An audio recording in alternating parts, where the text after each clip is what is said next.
This is Catherine Alexander for Sustainable Ethics.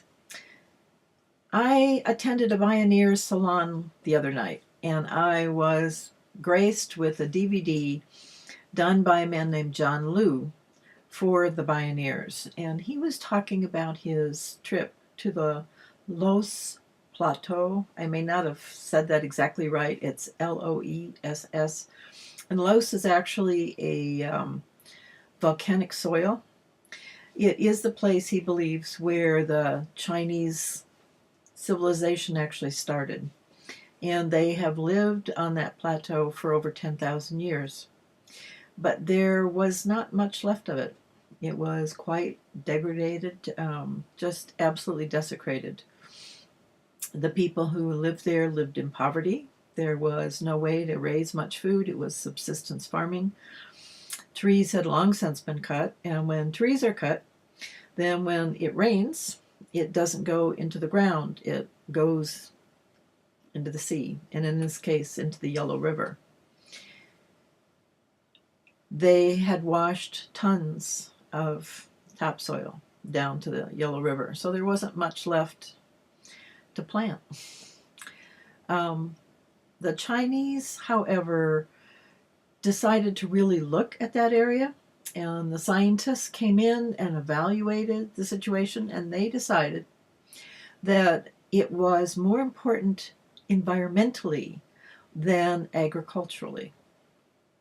So they requested and worked with the people to get them to understand that they needed to contain the people piece and then resurrect or rebuild the environmental piece. They were not happy. Some of them were saying, you can't eat trees. Why should we plant trees? But they did persist. Perhaps the fact that they actually paid them to do the work helped. But they spent many years actually terracing, planting trees, rebuilding things. And 15 years later, you would not believe. It was so amazing to see the result. I really encourage you to either go look at the written blog on the website or to Google the Loess Plateau and see for yourself some of the pictures. They're astonishing.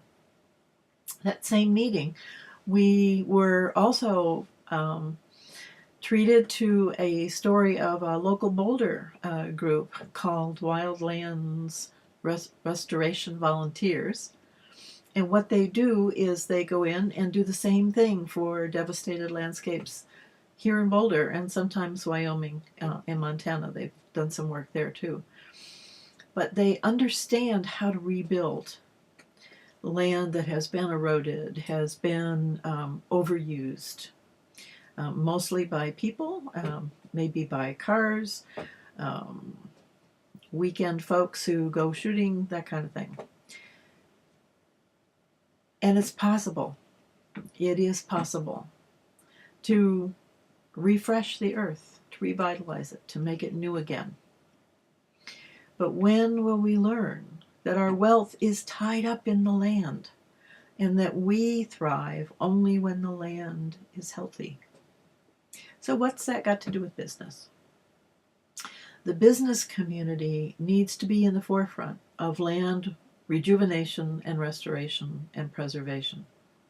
It is immoral to destroy natural ecosystems, and it's very short-sighted.